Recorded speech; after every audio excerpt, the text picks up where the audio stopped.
Bueno, estamos entonces hoy a 26. Voy a usar el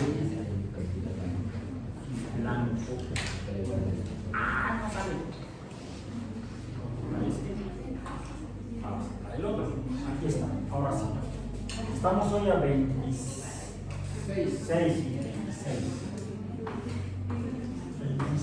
de marzo de 2025, física biológica. Y la sesión pasada vimos la luz. Comenzamos a hablar de la luz. Comenzamos a tratar de entender qué caramba es la luz. Vimos, acá todavía me los alcanza a ver en el pizarrón, que la relacionamos con fenómenos periódicos.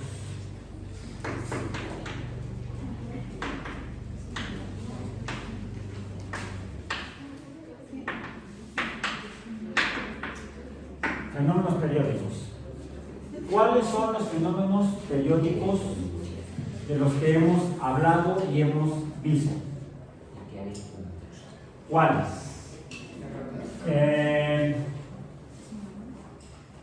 Los podemos retomar a partir del concepto de movimiento. Además, aquí está movimiento. Medimos, no, movimiento. Pero no cualquier movimiento. No el movimiento rectilíneo. Ese no nos. O tal vez sí en el caso del yo-yo. Sube y baja, sube y baja. Cada que sube, cada que baja, cada que sube, se repite un movimiento. Entonces, los fenómenos periódicos son cosas que se repiten. Y para poder medir las cosas que se repiten necesitamos números. También, otra vez. Un número que es el número de repeticiones, vamos a decir, un número que es un número, n o punto, así podemos poner el número, y necesitamos otra cantidad. ¿Cuál? El intervalo. Repetición entre intervalo o número entre tiempo. Número entre tiempo. Y esto es frecuencia. Entonces, una característica de los fenómenos periódicos es que los podemos caracterizar por una cantidad llamada frecuencia, cuyas unidades son, dijimos, veces entre segundo. Y esto son hertz. La unidad son hertz. En honor a Wilhelm Hertz, un físico alemán. Okay. Entonces podríamos medir el número de hertz de un yo-yo que baja y que sube, el movimiento rectilíneo.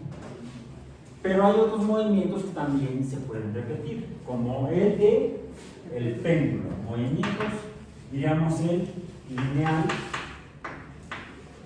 del yo-yo, o incluso algo parecido al yo-yo sería alguien que esté, seguramente cuando eran más pequeños, ahora el problema es que luego si lo intentamos hacer nos bajan de los brincolines, digo,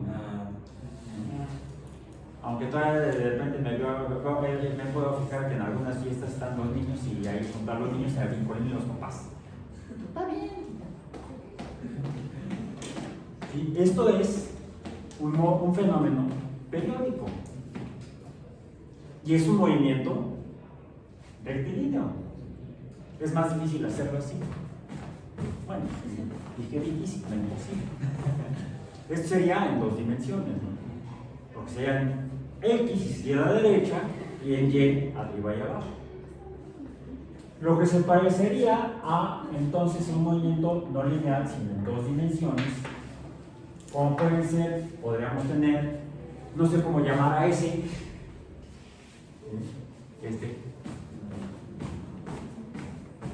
aunque ¿cómo están moviendo mis piernas? Pendulante, parece Como un péndulo. De hecho, cuando caminamos, una forma de medir cómo caminamos es a través de la frecuencia de pasos, por ejemplo. Es lo que antiguamente distinguía al andar, al caminar, a la caminata, del trote y la carrera. Incluso hasta era parte de los reglamentos deportivos en el atletismo, que distinguía a la caminata como carrera de las carreras de velocidad en pista, por ejemplo, incluso hasta las de larga distancia, como los maratones que no se corren en pista. Terminé uno mareado, está dando vueltas a la pista de 400 metros. 42 kilómetros, ¿cuántas vueltas serían? Si la pista es de 400 metros, 42 kilómetros son 42,000 metros. Uno se moriría de aburrición de estar dando vueltas así nada más. Por eso que se corre en ruta.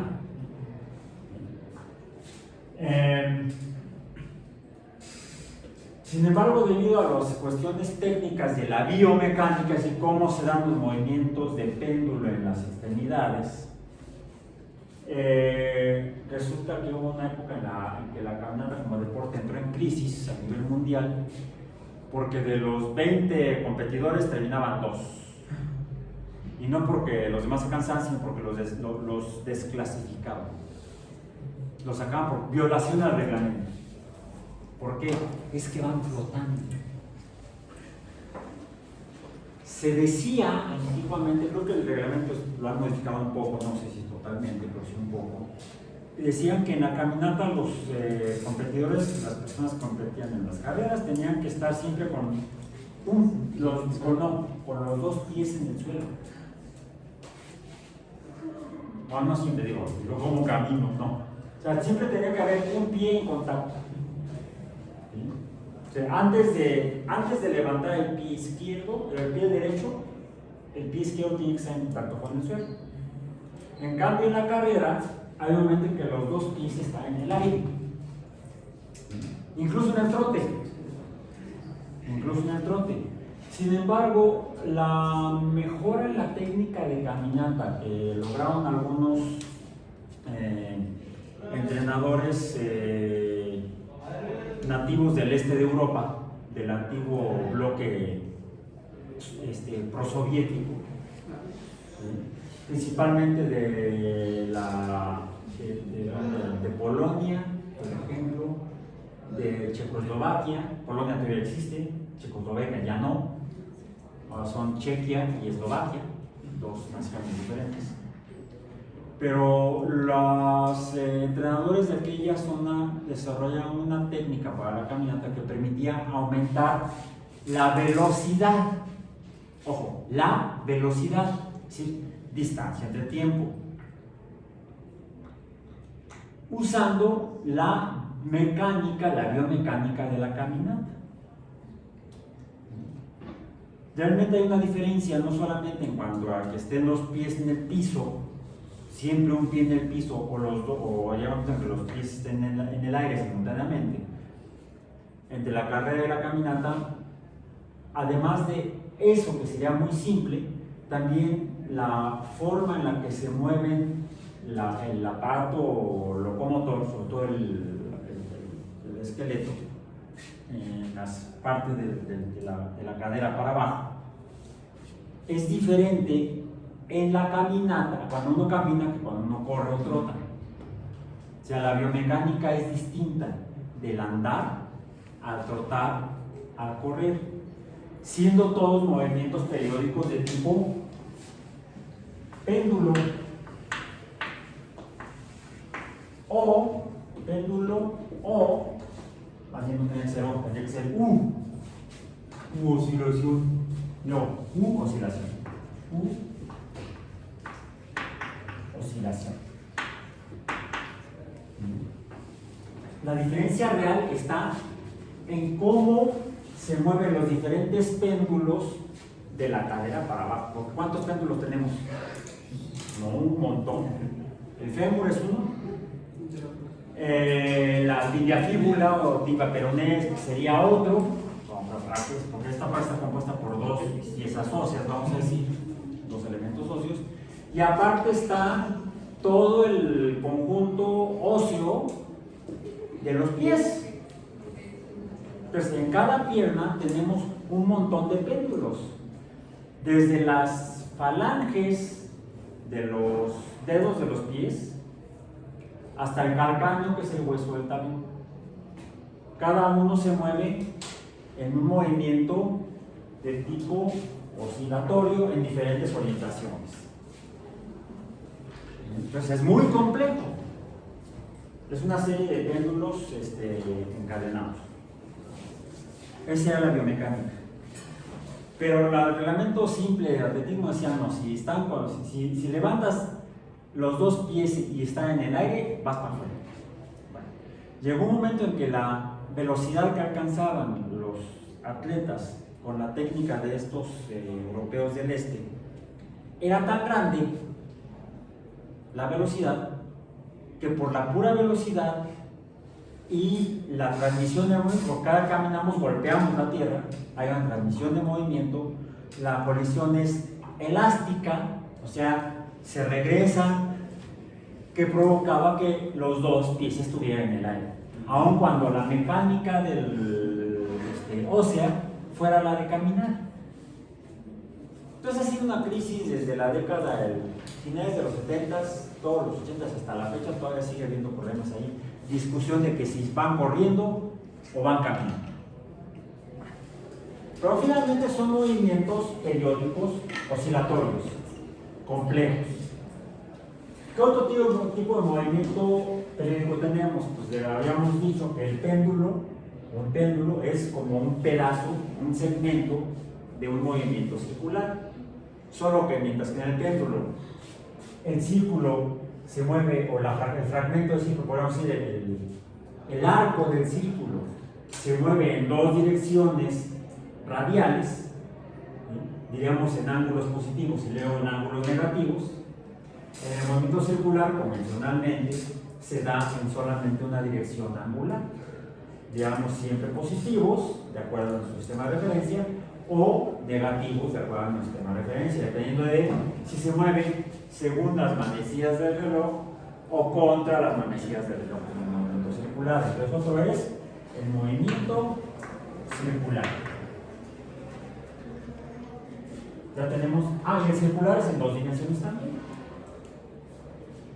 Y del análisis matemático del movimiento circular que se mide, este está en función del cambio en el ángulo, del ángulo radial, del ángulo del radio, por eso le pongo f de teta subíndice r de radio, pues esto se describe entonces, bueno, está en función del ángulo y por lo tanto, esto está, la función es, típicamente puede medirse mediante la función seno de ese ángulo. La cual, para cualquier movimiento circular que también se pueda aplicar al péndulo, voy a aprovechar que saqué el rosita, cuenta con, esta función trigonométrica cuenta con tres componentes, digamos, matemáticos de la función. Uno es el ángulo, que es un número. Otro es el seno del ángulo, que es otro número, porque sería diferente si en lugar de la función seno tuviéramos la función coseno, o la función tangente, o la función cotangente, o la secante, o la cosecante. Cualquiera de las 6 funciones trigonométricas podemos usarlas para definir cómo cambia un ángulo en un movimiento de tipo péndulo oscilatorio o circular.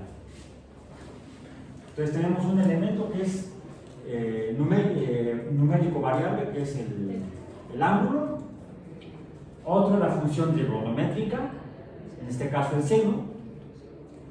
Otro sería el que conocemos como fase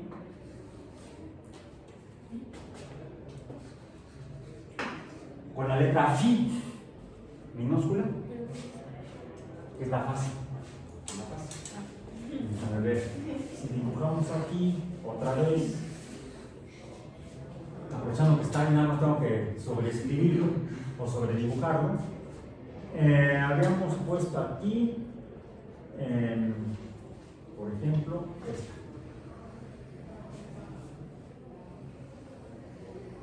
Ahí está. De hecho, esto sería una función seno, porque cuando el ángulo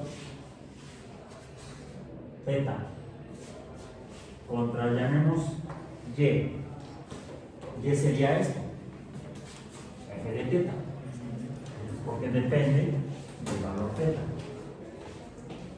Cuando el ángulo vale 0, para que y valga 0, se da en el caso de la función trigonométrica seno.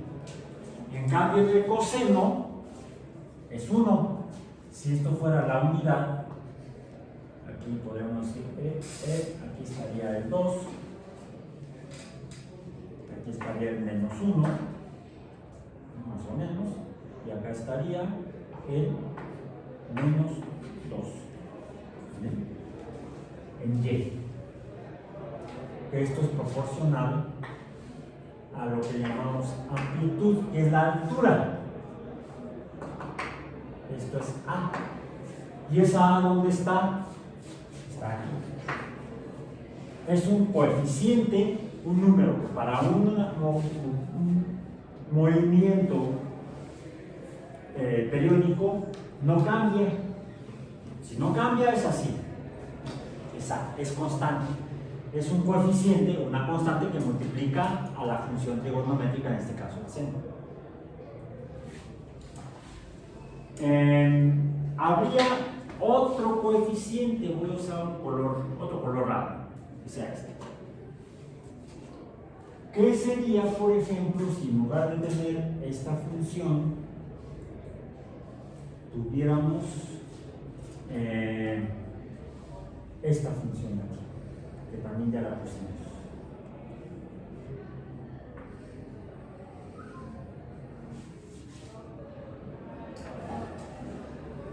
Ahí está. Si esto fuera 1, hasta aquí, esto sería, a ver, aquí comienza en 0, vamos a poner otra vez en aquí, aprovechando que ahí está la huella.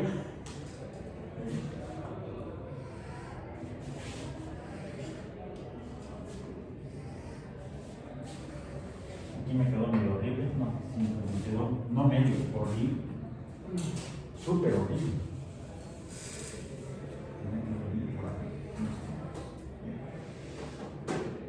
Sí, ahí está. No sé si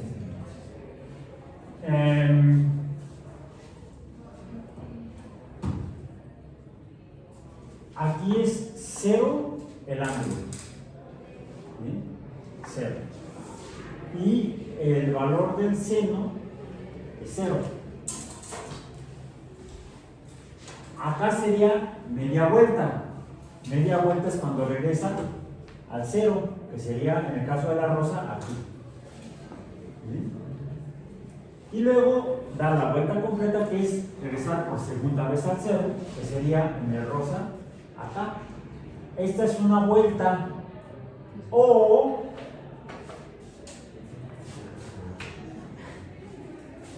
de aquí a acá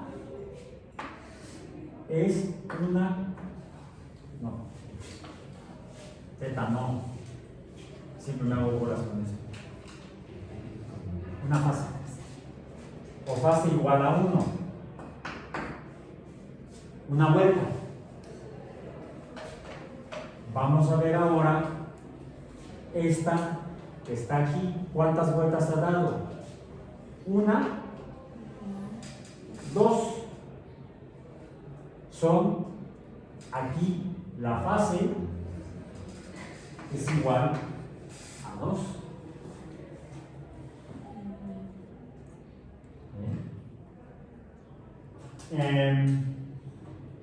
son dos fases, pero estas dos fases en realidad es el número de veces, el número de vueltas que ha dado, y el número de vueltas que ha dado es, este 2 en realidad es la frecuencia. La frecuencia está aquí. La fase se refiere a esta onda rosa comenzó en el 0. Yo puedo poner ¿con cuál será? Aunque no se vaya a ver, con el negro. Con el negro. Yo puedo poner otra que empiece por aquí. Su vuelta completa está acá. Esta onda que tiene la misma, una sola vez, o sea, es una sola vez de la rosa, y es igual a una sola vez de la negra, pero comenzó en otro lugar. Esta es la fase de la negra, esta es la fase de la negra, esta es la fase negra, y ese es el número que va aquí. Se dice que está desfasada. Tienen la misma frecuencia de esta, la frecuencia es igual a 1, de esta, la frecuencia es igual a 1, tienen la misma frecuencia, pero diferente fase.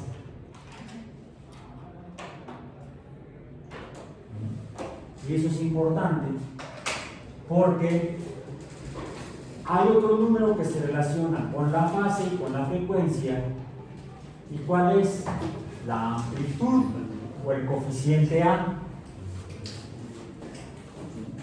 El coeficiente A. Si esto fuera, por ejemplo, un brinco, aquí estoy para arriba, bueno, aquí pasa que el piso no se mueve, pero si el piso fuera deformable, como en un brincolín, pues cuando regreso al equilibrio, el hecho de que yo con masa me estoy moviendo hacia abajo hace que yo deforme el brincolín hacia abajo de la línea de equilibrio. ¿Sí? Y entonces se dibuja la onda del movimiento en el brincolín. Cuando estoy quieto y está horizontal el brincolín está en equilibrio, sería este 0. Cuando brinco para arriba es la amplitud de la altura del brinco.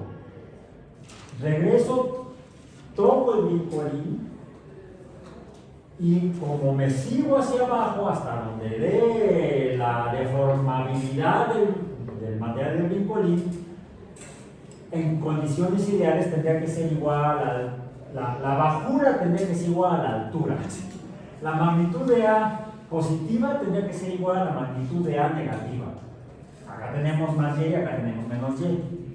¿Sí? Entonces, podemos darle el mismo nombre a esta magnitud, le llamamos amplitud, que puede ser para arriba o para abajo de la onda que la dibujamos a través de la línea de equilibrio. Y esta es la línea de equilibrio. Hasta acá me sigo. Cuando dibujo una onda que pasa por arriba y por debajo de la línea de equilibrio, bueno, puede ser también vertical, el eje de equilibrio, con el péndulo, y entonces hacia un lado del péndulo será positiva la amplitud, hacia el lado opuesto sería negativa la amplitud, nada más que entonces no sería arriba abajo, sería izquierda derecha, pero es lo mismo. El hilo del péndulo es la línea de equilibrio. Cualquiera de esos movimientos periódicos se dice que dibujan ondas. Esta onda rosa se dice que es una onda transversal. Ahí nos van a decir, pero es una onda trans. Pues sí, en Estados Unidos la van a prohibir. Es trans. Es una onda transversal. Que es como esta. Esta es una onda transversal, bueno, la ven bien así ustedes, pero la cámara no la ve, la cámara tendría que dibujarla así, o bueno, moverla así. para que se vea como una onda transversal. Porque se mueve por arriba, bueno, derecha, izquierda o arriba, abajo de la línea de equilibrio que sería la longitud del resorte. Mencionamos también que existen las ondas a lo largo de la línea de equilibrio, ondas longitudinales. Habría dos tipos de ondas en este sentido dependiendo de cómo están respecto a la línea de equilibrio: las transversales y las longitudinales. Por cierto, las de instrumento.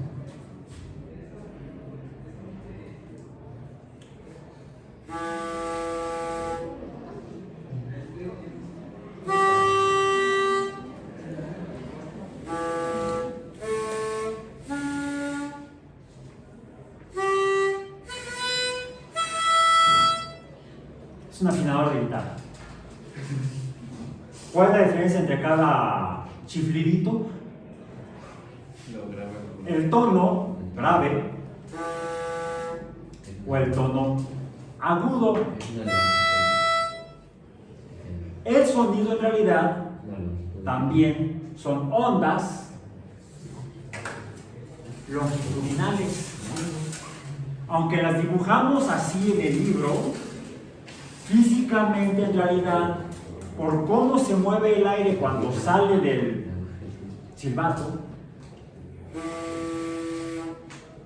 el aire sale a través de los orificios y va empujando el aire. Va empujando el aire. El sonido es un fenómeno periódico, es una onda longitudinal. Son ondas longitudinales, no son transversales. Transversales son estas o las que se forman en las superficies de algunos materiales líquidos, como el agua. En cualquier líquido, si lo perturbamos, vemos que se forman ondas transversales arriba y debajo de la línea de equilibrio. Incluso cuando estamos sirviendo la leche o el café, bueno, el café es agua pintada, la leche también, depende. La leche es una mezcla tremenda de cosas en un medio líquido que es básicamente agua, y ahí se ven preciosas las ondas transversales sobre la línea de equilibrio.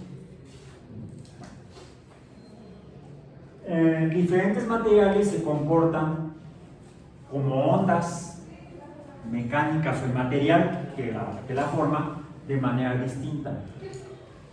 Los gases, principalmente, cuando se empujan, se mueven en ondas longitudinales.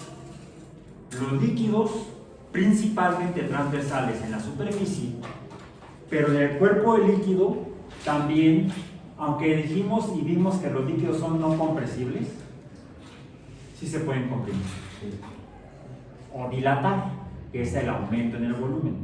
Entonces, cuando hay fenómenos de mucha energía, de mucha fuerza mecánica en masas líquidas, el líquido puede comprimirse o dilatarse, es decir, reducir su volumen o aumentar su volumen, y se transmitirá esos cambios en forma de ondas longitudinales.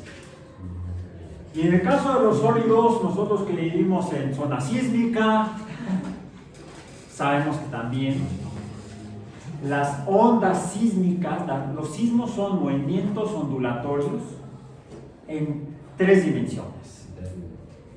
Son longitudinales, una dimensión, transversales, horizontalmente en 2 dimensiones, está el silbatito de aquí, y también verticales. Por eso es divertido cuando tenemos movimientos sísmicos. Siempre que no se caiga nada y no haya lastimado, ¿no? Mientras pegamos deditos, brincamos, corremos, no corremos. Guardamos la calma, si hay alerta sísmica, buscamos, bueno, primero ubicamos dónde estamos. Si estamos de un nivel segundo para abajo, tenemos quizá hasta 50 segundos para evacuar. No, el sanitario está de aquel lado. Ahí es otro tipo de evacuación. Y ese va después. Por favor. evacuar el lugar, o si estamos de un tercer nivel para arriba, o lejos de una ruta de evacuación, nos replegamos a la zona de seguridad. Por cierto, va a haber un simulacro este mes, ¿no? ¿El mes que entra? No me acuerdo. Estén atentos a los avisos de la autoridad correspondiente. Bien, bueno, ok. Entonces, regresemos. Como vemos, hay un montón de movimientos o fenómenos periódicos. Y hay hasta de 3D, dijimos, 3D, como los sismos. Bien. El sonido es bidimensional. Bidimensional, no sea tridimensional, porque son masas. El sonido. Ahora, todos presentan estas tres cantidades: el ángulo, la fase, son cuatro cantidades más, ya, son el ángulo, la fase, van dos, la frecuencia, 3, y la amplitud, 4. Son cuatro números que nos definen cualquier fenómeno que es. La amplitud tiene que ver con la altura de la onda o qué tanto se estira o se encoge cuando es longitudinal. Esta sería la amplitud. Esta es la amplitud. La frecuencia, el número de veces que se repite en una longitudinal, en una transversal. Frecuencia pequeña. Y por cierto, ¿qué pasa en la frecuencia pequeña? ¿Cómo es la distancia entre el inicio y el final de la fase? Grande. Frecuencia pequeña, o sea, poco número de veces que se repite. Vamos a decir que la cresta y el valle que separa cada onda transversal es grande. A esto le llamamos longitud de onda. ¿Sí? Y la representamos con la letra lambda. Lambda. Esto es longitud de onda. Y es inversamente proporcional a la frecuencia. Frecuencia pequeña, longitud grande, frecuencia grande, longitud pequeña. ¿Ok? No, aunque se parece la longitud a la fase, no son lo mismo. La fase se refiere a cada vuelta o cada regreso al equilibrio, al cero.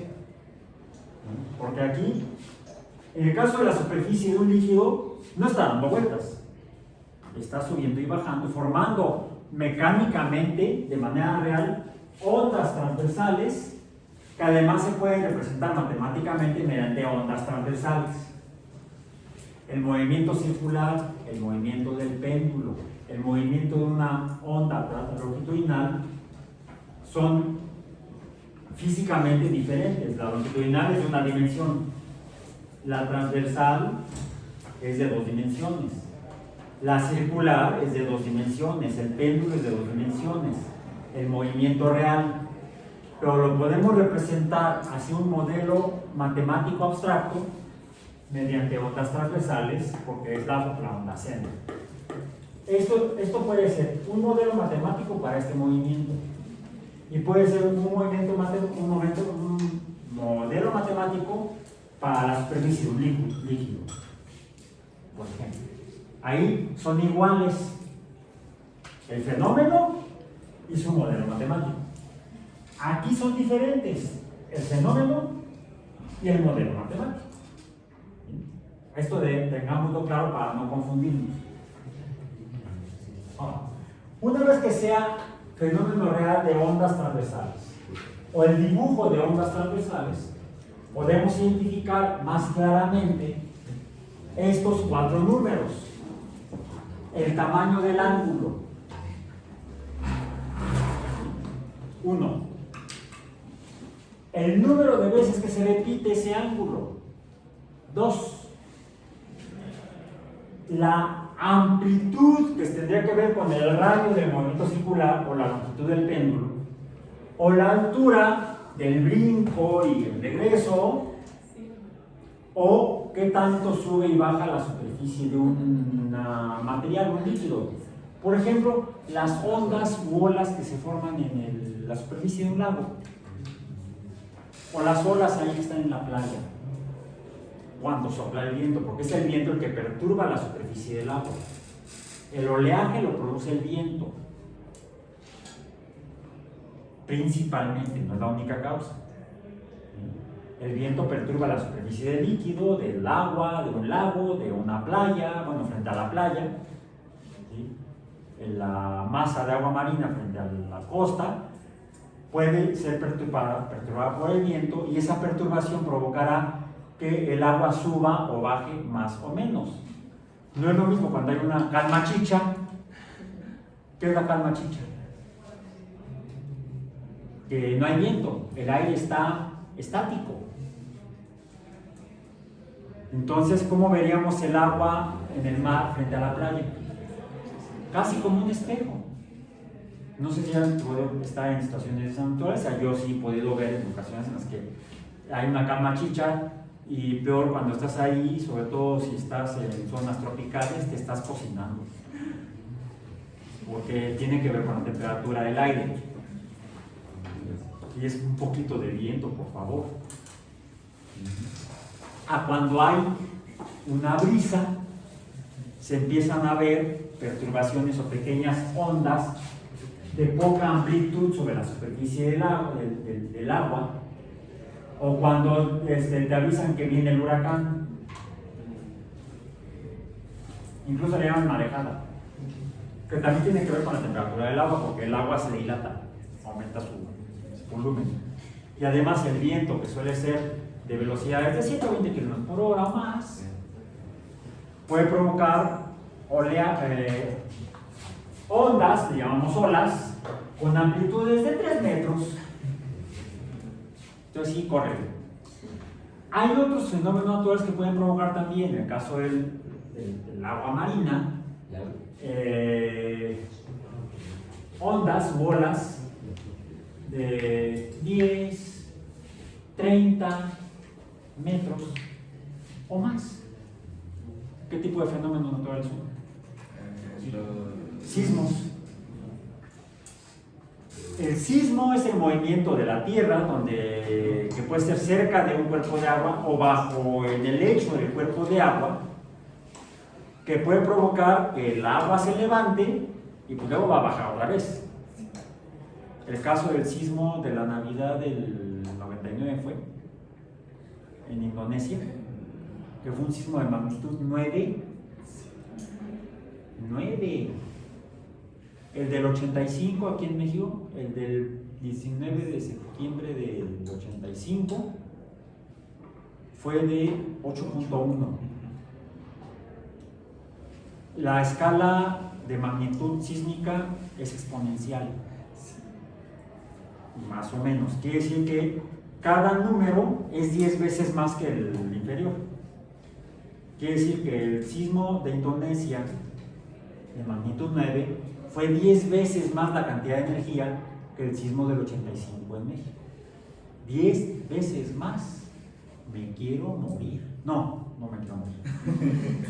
No, me muero de susto. ¿Sí? Y que provocó que el agua del mar subiera, la amplitud de las ondas, de las olas, fueran hasta de 30 metros.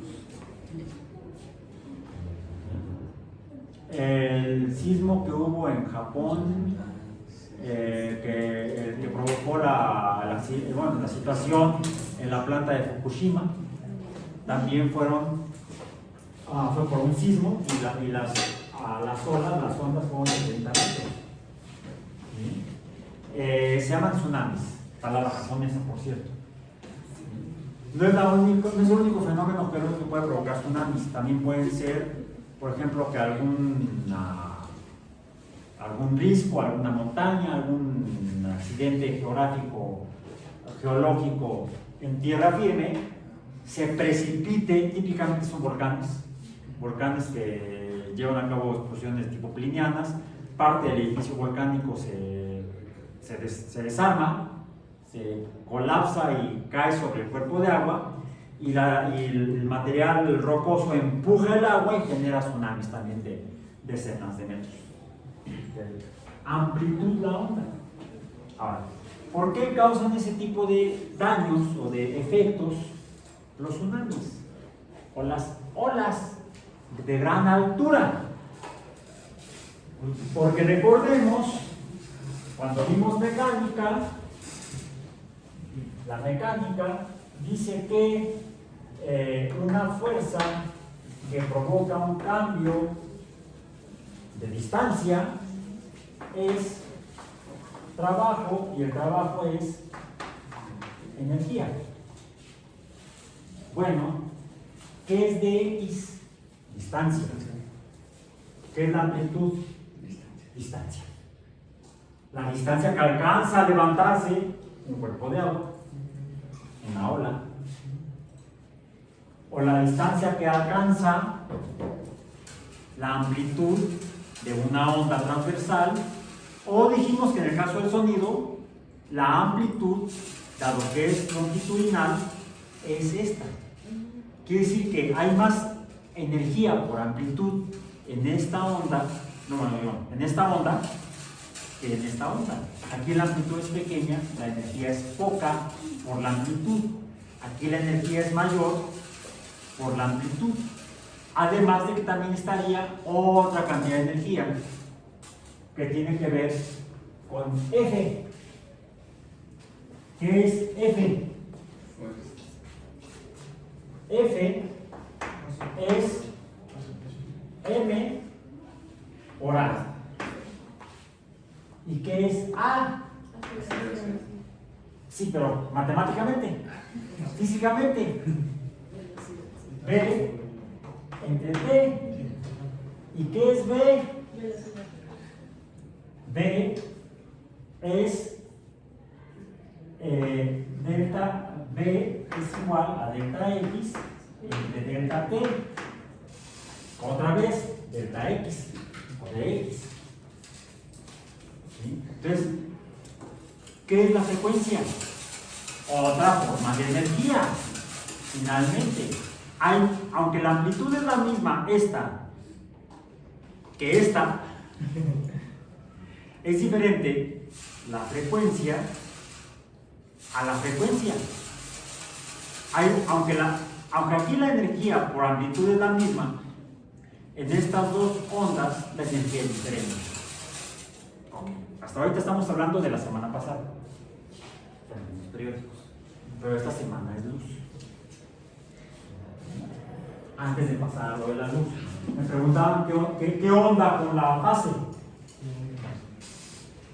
A lo mejor les ha pasado en los brincolines, que están brincando, están felices, y alguien más se sube al brincolín y de repente cuando bajas, ¡pum! ¿Qué pasó? Que tú ibas para abajo cuando la superficie del brincolín iba para arriba. Y entonces será una colisión. Tú vienes de tu amplitud y el brincolín viene de tu amplitud. Una amplitud de una onda con la amplitud de otra onda que está en la fase contraria. Mientras que la onda rosa, aquí la fase es positiva, aquí ni siquiera hay onda negra. Cuando se empieza a producir la onda negra con fase positiva, la onda rosa está en fase negativa. ¿Sí? Este empieza a brincar, este va de regreso. Y entonces, ¿qué sucede con las amplitudes? Las amplitudes, cuando tenemos más de una onda, se suman. Se suman las amplitudes. A más A es igual a 0. A más A. Esta A aquí es positiva, esta A rosa aquí es negativa, las amplitudes son iguales Imaginemos que es más 1 menos 1, 0. Y esto se llama interferencia. Primer fenómeno donde la fase y la amplitud, cuando se encuentran así, pueden causar dolor. O quizá nada, porque no hay onda. ¿Cuál es su onda? No, pues, están en fases opuestas. No hay onda. Voy a usar este colorcito que es como color, quién sabe qué, para dibujar entonces ahora otra onda que tenga la misma fase que la rosa,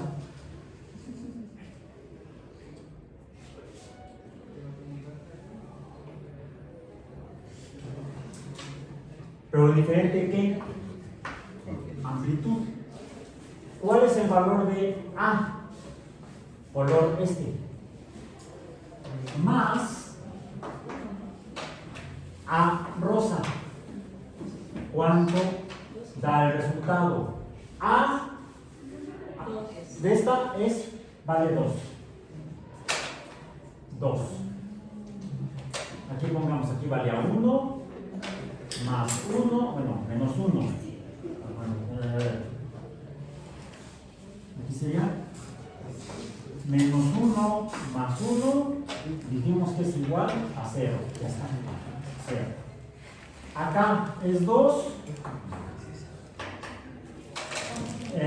más 1, ¿cuánto da? 3. Las amplitudes siempre se suman. En este caso, esta de 2 y la de 1 tienen la misma fase. ¿Sí?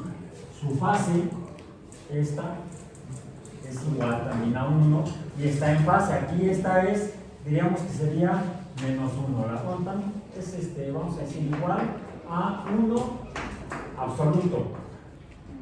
1 absoluto, porque sería menos 1. ¿Sí? Es decir, se estaría produciendo una onda así. Esta es la suma de A rosa más A aqua, más un color agua es X, me da la amarilla, la suma. Esta es igual a 3. Esto se llama resonancia.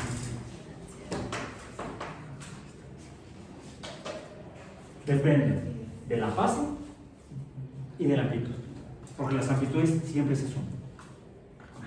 Okay. Y se presenta en todos los fenómenos que sean periódicos. Todos. Sonido, ondas sísmicas, oleaje, siempre. ¿Qué es la luz? Mencionamos que el sonido rebota, se llama eco. ¿Sí? Le llamamos el sonido. El sonido es una onda.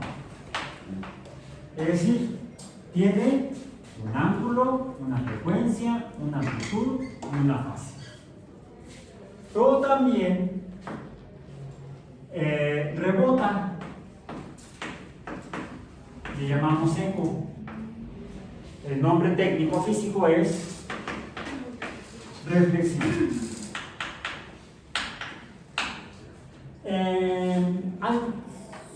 Han ido a albercas, fiesta, un paseo y han hecho bucitos. Bucitos. Así le dicen, vamos a hacer un bucito. El nombre técnico del buceo se llama apnea. De hecho, una apnea es cualquier momento en el que dejas de respirar. Ahorita estaba haciendo una apnea. La apnea en el buceo tiene una técnica aspiras profundamente 3 veces y a la cuarta dejas de respirar. Y eso te permite poder hacer un bucito, desplazarte por debajo del agua y quizás hasta 1 minuto, 1 minuto y medio cuando tienes entrenamiento y buena condición física. Hasta 2 minutos hay algunos que logran hacer. La marca creo que está por ahí de 5 minutos, casi se mueren. Bueno, ok. Apnea. Han hecho bucitos. ¿Se han dado cuenta que cuando están debajo del agua y afuera está la chorcha, cambia el sonido de la chorcha? Se modifica. Porque el sonido también se transmite a través de la materia, no importa si es gaseosa o si es sólida o si es líquida. Vamos a hacer un poco de experiencias de estas el viernes en el laboratorio. No lo pudimos hacer la semana pasada, que estábamos viendo formalmente los periódicos, porque el viernes fue el día de descanso obligatorio y no tuvimos acceso al laboratorio. Vamos a aprovechar esta próxima sesión del viernes para poder hacer unas experiencias en cuanto al sonido como fenómeno periódico, ¿sí? Aprovechando que vamos a tener acceso a material, vasos, agua y otras cosas, ¿sí? Y vamos a revisar tanto el sonido como la luz. Finalmente, ¿qué es la luz? No, que te esperes. Bueno, ese fenómeno que se produce cuando nos metemos abajo del agua y seguimos oyendo afuera el ruido, pero diferente, se debe a 2 características de los fenómenos periódicos, que son, por un lado, parte del sonido se está reflejando en la superficie del agua y entonces no atraviesa y no se conduce dentro del agua. Pero otra parte, como dijimos, como el agua sí se pueden producir ondas y sí, quizá no apreciable a través de la vista, pero sí a través del sonido, el agua se perturba y empieza a vibrar mecánicamente y conduce el sonido. Pero como su estado de agregación es diferente, las partículas de agua están más juntas que las de aire, la densidad del agua es más grande que la del aire. El agua, la densidad es 1 kilogramo en un decímetro cúbico. 1 decímetro cúbico de agua contiene una cantidad de agua igual a 1 kilogramo. O podemos decir que 1 kilogramo de agua ocupa un espacio de 1 decímetro cúbico o 1 litro. ¿Sí? O 1 gramo en 1 mililitro. O 1000 kilogramos en 1 metro cúbico. ¿Sí? O sea, es mucha, es 1 tonelada de agua en 1 metro cúbico. Es mucho más denso que el aire. Lo que sucede cuando el sonido pasa de un medio de una densidad a otra, decimos que, a ver, la reflexión es un rebote. Es un rebote. Yo por aquí tenía algo que también podría rebotar. Ahí va.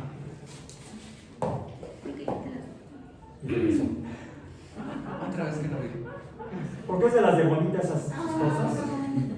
Pero se fijaron, pegó ahí, llegó al techo, por el material que es altamente adhesivo, la fricción es muy grande. Cuando tocó el techo, regresó en el mismo camino. Pero yo sabía que me iba a llegar si le llegaban ahí, porque el ángulo con el que pegó en el piso es el mismo ángulo con el que se despegó del piso y fue el mismo ángulo con el que pegó en el techo, y por la naturaleza del material regresó con los mismos ángulos. Eso se llama reflexión. Y son de las leyes de la reflexión. La ley de reflexión dice que el ángulo de incidencia, el ángulo, no, es densidad. Dijimos ángulos, es la letra teta. El ángulo de incidencia es igual al ángulo de reflexión.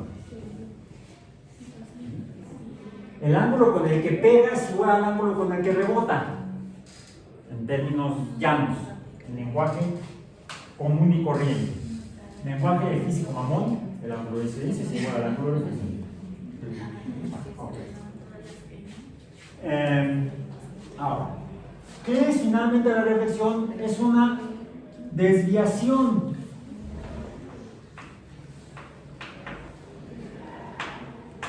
de la onda, del sonido. Y el eco, pues, cuando yo le hablo para allá, al pizarrón, lo escuchan ustedes mejor que sus compañeros. Porque ese sonido pega en el pizarrón, se vaya, pega en las bancas y entonces les llega a ustedes una cacofonía, es decir, una cantidad de ruidos que se oye horrible, por eso es todo hueco y feo aquí el audio en el video del salón. No es una sala de conciertos, no es un auditorio, no es un estudio de radio, que están preparados, están elaborados para que haya poco eco, que haya pocos rebotes de ondas de sonido. Es una desviación de ondas mecánicas, la reflexión. Pero cuando pasa un sonido del aire al agua, está pasando por medios de densidades diferentes. Digamos que se pasa de desviación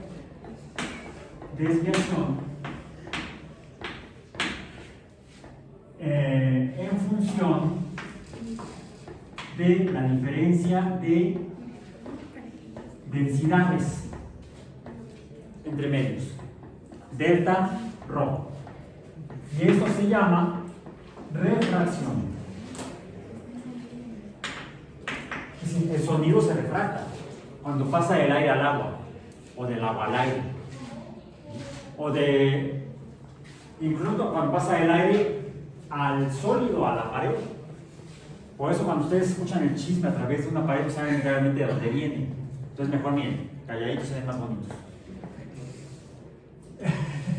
Ok, desviación. Hay dos tipos de desviaciones hasta el momento, la reflexión y la refracción.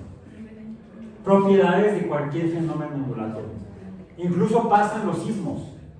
Por eso en diferentes lugares de la Ciudad de México los sismos se sienten diferentes. ¿Por qué? Porque el suelo no es igual en todos lados.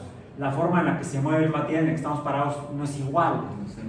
Pues no sentí nada. Pues no, porque estabas en el Pedregal. En cambio, si estoy en el donde había lago, como en la puro lodo, como en la colonia del Valle, en la Condesa, eso era el lecho del lago, pues ahí sientes que se te caen, que tienes que ir a la ruta de evacuación, de la otra evacuación.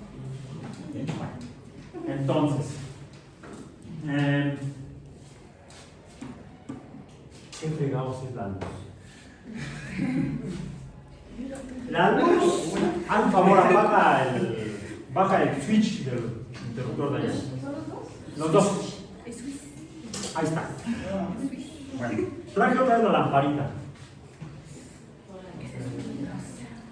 Y ahora traje la lupa de Lupe. A ver, vean el círculo. Se forma una figura circular. Ahí está. Ahí está. ¿Qué pasa cuando pongo la lupa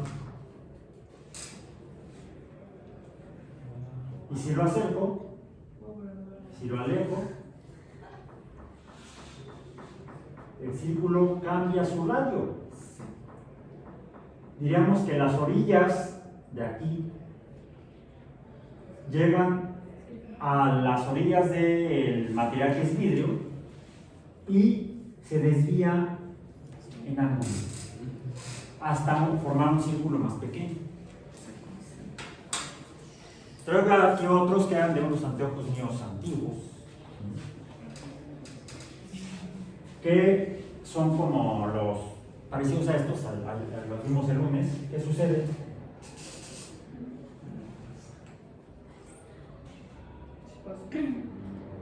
Al revés.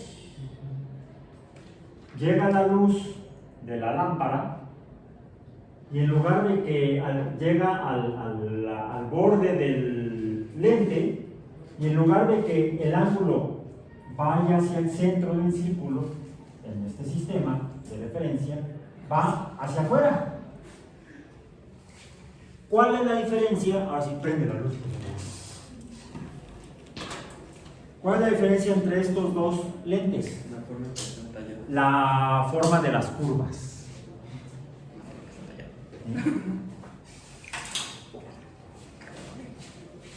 En un caso tenemos, en el primero, en la lupa, una curva así. En el otro caso tenemos, voy a exagerarlo, está así.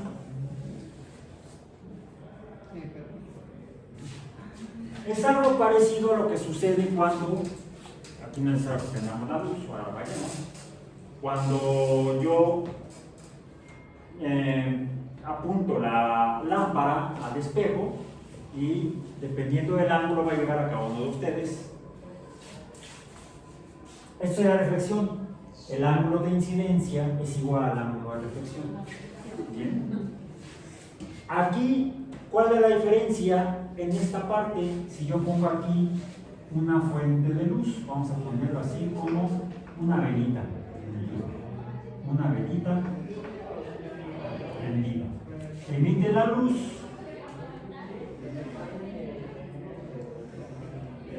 Emite la luz. Y aquí el ángulo, los ángulos son diferentes. El ángulo superior, ¿cómo es?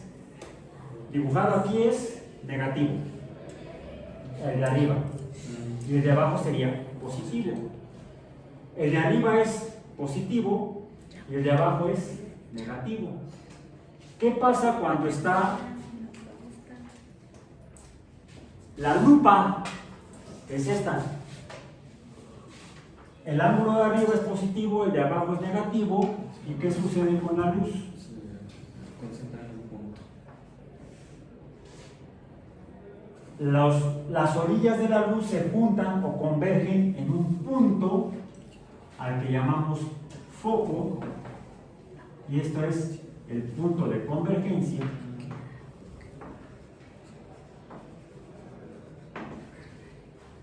Mientras que aquí, ¿qué sucede?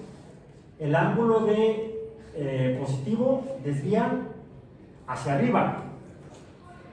¿Sí? El ángulo positivo desvía hacia arriba. El ángulo negativo desvía hacia abajo. ¿Qué sucede?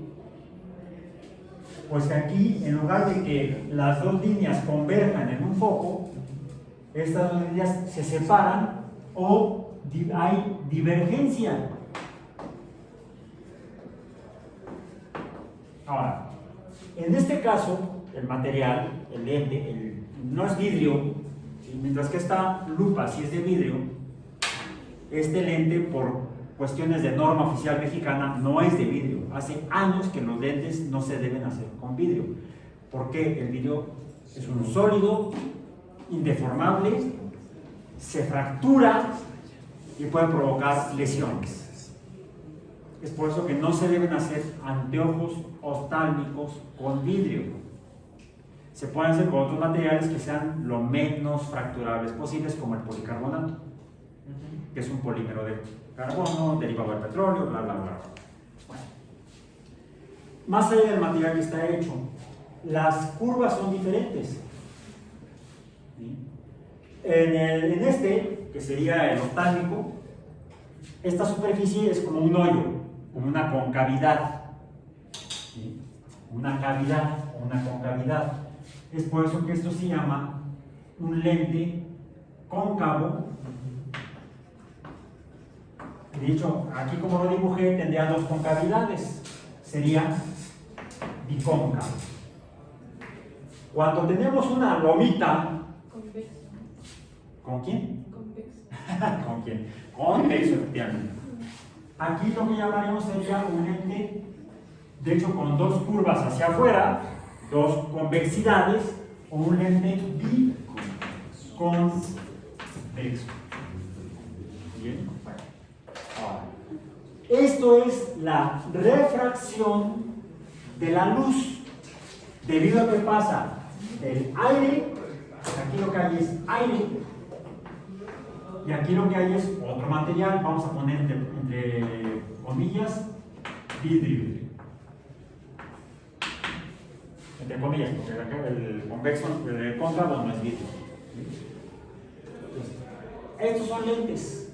En los lentes la luz se desvía por refracción, principalmente.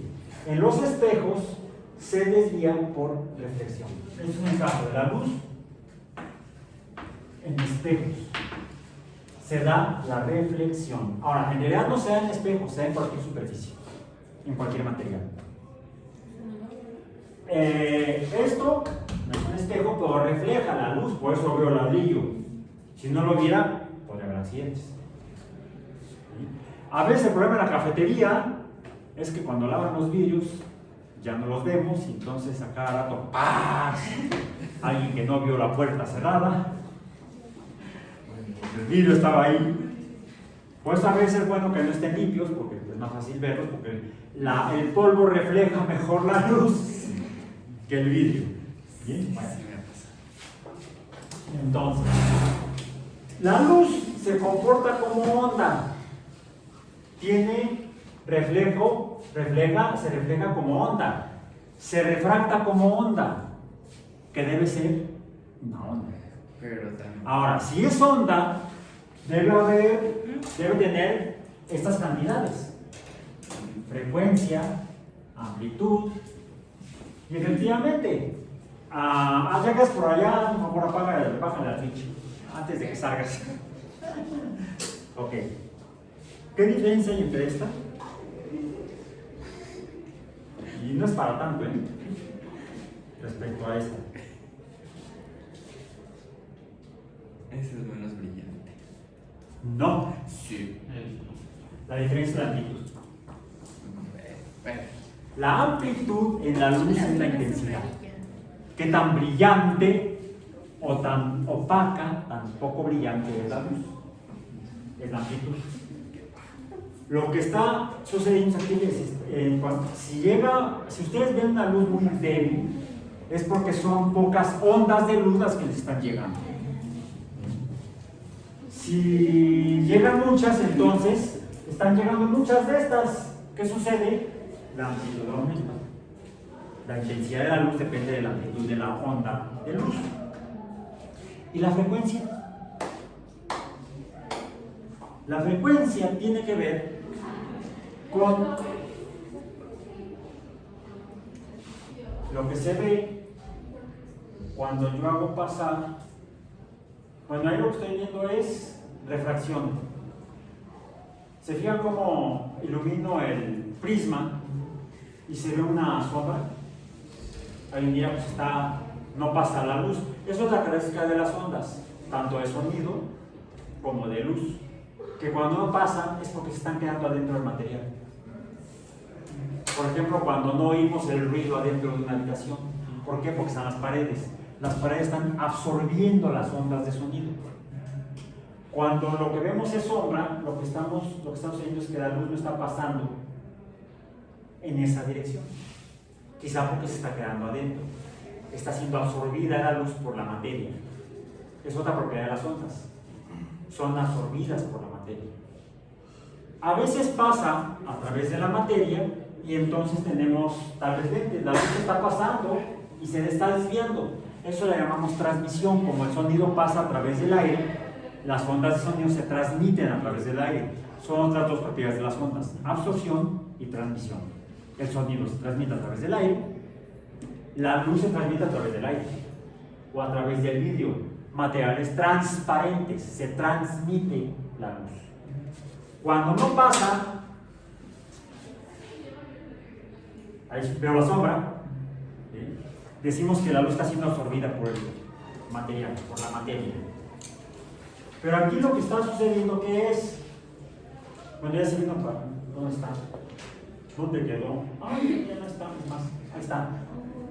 Oh, vaya. ¿Y qué se ven las orillas de esa cosa? Colores. De colores se pinta la gente en la primavera. Ya van a ver una canción de las estudiantinas que estudiaban.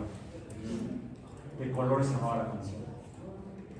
Vemos hacia arriba azul, un color como morado, no es morado, es violeta. Y hacia abajo vemos amarillo, anaranjado y rojo hacia arriba. De hecho vemos, no se alcanza a ver, pero debería de ser un verde. Depende de la fuente de luz. Ayer traje otra playera, antier, que traía a Pink Floyd, hijo de su Pink Floyd, ¿qué de amor? Y se ven normalmente cuando pasan a través de un prisma, la luz, vamos a poner línea de luz de aquí, y encontramos un prisma triangular. Puede haber prismas rectangulares de diferentes maneras. Y la luz se desvía. A lo mejor lo voy a dibujar un poco chueco o equivocado, vamos a decir. Voy a regresar estos gises a donde estaban, que son el rosa, el agua, el color durazno, quién sabe cómo era, algo así.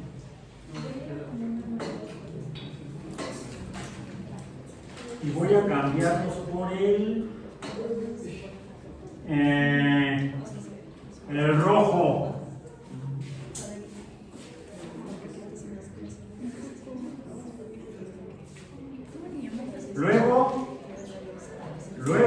Luego, ¿cuál sigue? Los naranjas son las del jugo. Anaranjado. El jugo de naranja, rara vez es anaranjado, casi siempre es de color. Suele ser amarillo. ¿Cuál?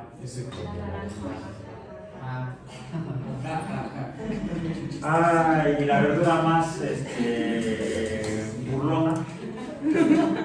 El ajo.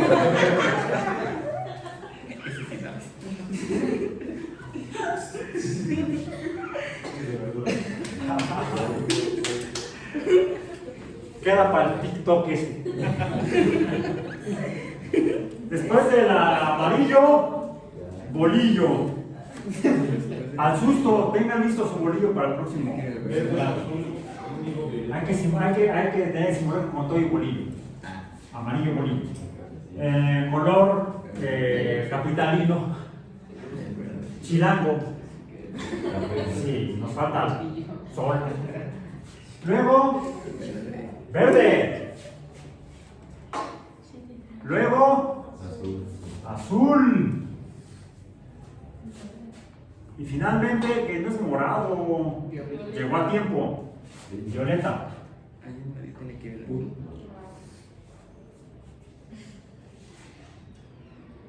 Dice Newton en su libro Optics, de 1704, creo que fue, lo escribió bastantes años después de los principios matemáticos de la filosofía natural.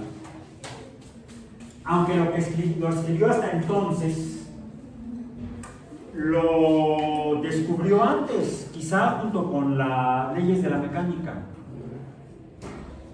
porque los principios matemáticos de la filosofía natural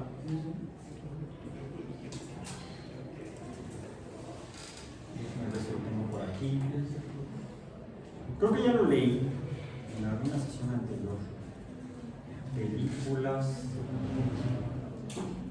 aquí están. Principios matemáticos de la filosofía natural. Definición 1, la cantidad de materia, bla, bla, bla. Definición 2, la cantidad de movimientos, ya lo leímos. Axiomas o leyes de movimiento. Todo cuerpo permanece en su estado de reposo en movimiento rectilíneo uniforme. Ley 2, el cambio de movimiento es siempre proporcional a la fuerza motriz impresa. Ley 3, a cada acción siempre supone una reacción igual y en partes opuestas. Pero más adelante dice,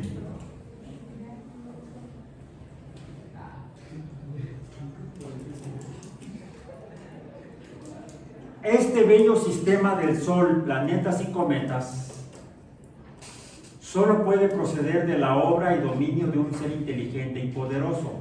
Principios matemáticos de la filosofía natural, 1687, o sea, como casi 20 años antes que Optics.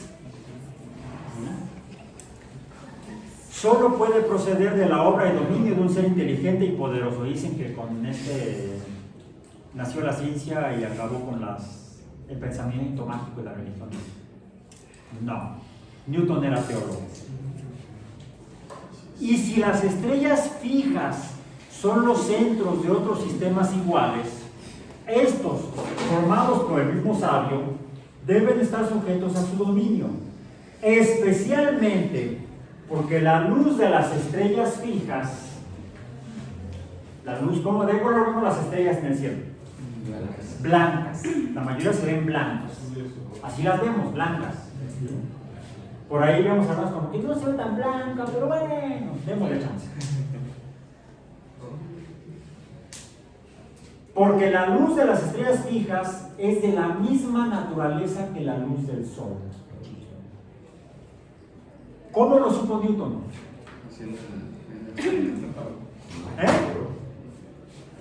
Porque él era también astrónomo, observaba el cielo y desarrolló nuevos telescopios usando espejos cóncavos, a diferencia del telescopio de Galileo que usaba lentes convexos.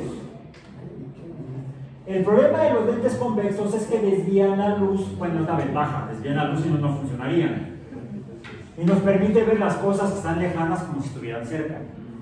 Pero como desvían la luz que producen, además de que le llamamos refracción a esta desviación, como en las lupas o en los telescopios, las lupas para ver cosas chiquitas, los telescopios para ver cosas lejanas, como consecuencia de la refracción de la luz, ocurre otro efecto en la luz blanca.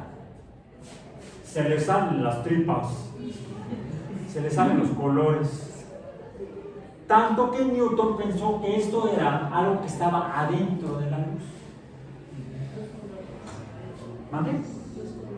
Los colores, ¿de dónde salieron? Lo probó con diferentes prismas y de todos salían los mismos colores. O sea, no dependía del prisma inicialmente. Vamos a revisarlo con detalle.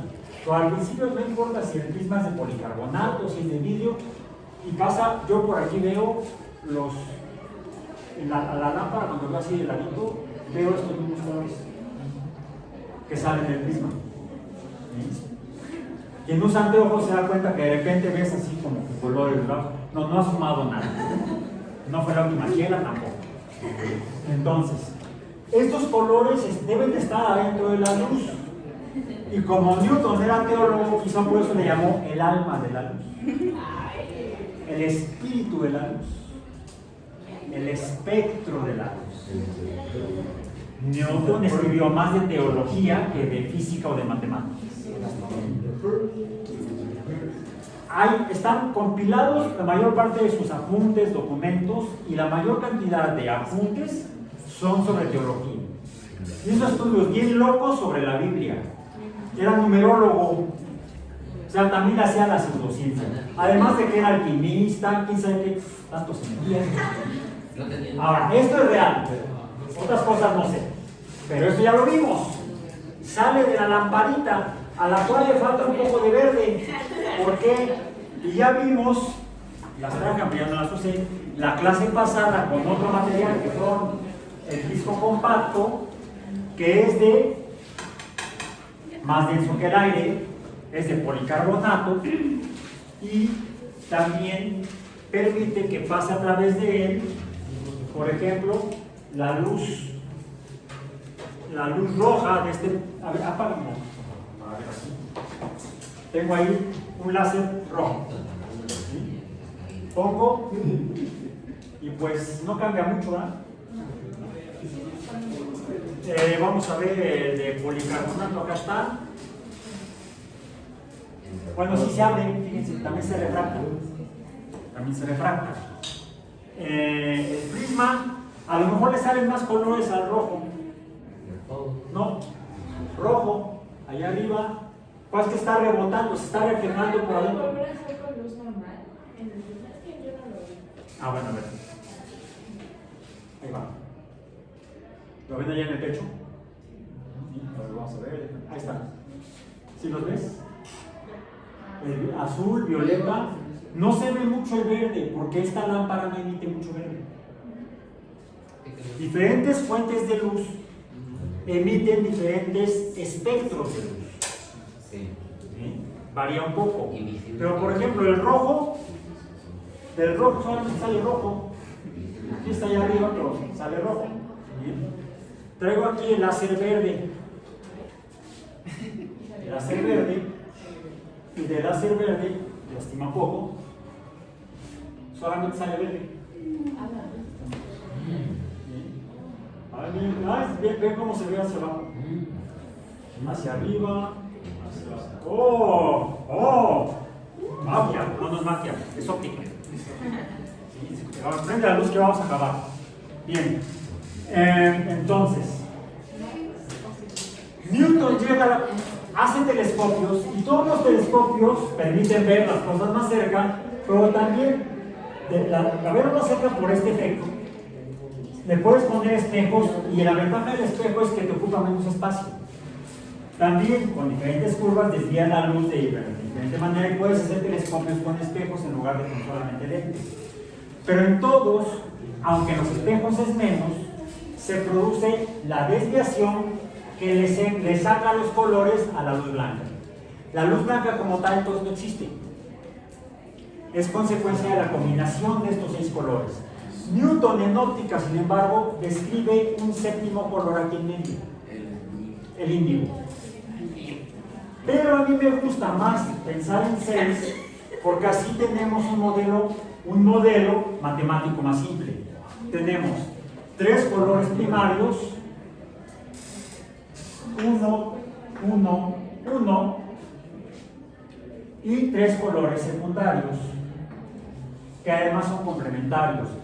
Incluso si los ponemos dentro del círculo cromático, donde tenemos, los voy a poner con las iniciales en inglés para distinguirlos todos, porque azul y amarillo empiezan con A. Comencemos. Violet, violeta, azul, verde, yellow, amarillo, anaranjado y rojo. El violeta se produce juntando rojo y azul, el anaranjado, rojo y amarillo, y el verde, azul y amarillo. Y este modelo lo explica mejor que el modelo de 7 colores de Newton. Pero yo cuando era pequeña vi una caricatura en la que explicaban como este tipo de fenómenos así, pero para niños, ¿no? Y yo me acuerdo muchísimo que hacían esto mismo. O sea, y eran niños que literalmente se disfrazaban como de colores. Ajá. Y eran como, se ponían como una especie de triángulo, una cartulina de colores, y se agarraban de las manos y comenzaban a girar. Y luego ponían eso en cámara rápida y se veía como los colores se transformaban. A juntarlos formas el blanco. Ajá. Así es. Y además, este modelo que es múltiplo fracción de 3 es más simple que el 7, a Newton se le ocurrió porque era alquimista. Y entonces ahí están los 7 elementos y los 7 no sé qué, los 7 chakras. Ya dejemos de fumarnos los calcetines, terminemos por hoy. Bravo.